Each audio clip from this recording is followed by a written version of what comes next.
সকালে ঘুম থেকে উঠেই কলা করবেন? কলা কলা নো, নিজের কলা ঠিক রাখবেন। আসিম মামার কলা আমরা লাইভে দেখতে পাইতেছি। আমার তো ছোট মেয়ে, এটা তো মোটা।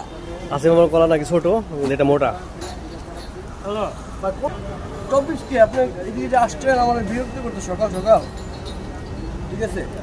এত মানুষের রুচি, মানুষের কলার প্রতি আপনার এত রুচি কেন? কারণ ভাই ওই যে কলা একজনের তো কাটা গেছে, মানে এটা কি, এটা এই বিষয় আর কি।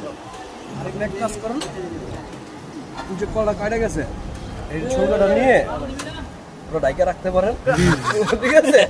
কাজে রাখতে পারেন। যে কাটে তাদের দিতে পারেন, তারা গাছ লাগাইতে পারে। এটা ক্যাপশন হবে কি, আসিফ ভাইয়ের কলা নিয়ে যুক্তি। ঠিক আছে, আসিফ ভাইয়ের কলা নিয়ে যুক্তি। ধর বেটা, আমার কলা নিয়ে অনেক কাহিনী আছে। ছোটবেলা শখ ছিল চারুকলায় পড়বো, আমি চারুকলায় পড়তে পারিনি দেখে প্রতিদিন একটা করে কলা খাই। মেন কথা হলো যে আপনারা কি বলে, যার কলাটা হারানো না, না, গেছে স্বাস্থ্য ঠিক রাখার জন্য সকালে ঘুম থেকে উঠেই কলা কি করবেন? কলা কলা নো, নিজের কলা ঠিক রাখবেন। কারণ যে কোনো সময় কলা বড় হইতে পারে, আর যে আমার আগের ভিডিও ছোট হইতে পারে। তো আগে নিজের কলা ঠিক রাখবেন, আর অবশ্যই ধুয়ে খাবেন, ছিলা খাওয়া যাবে না কিন্তু, ঠিক আছে?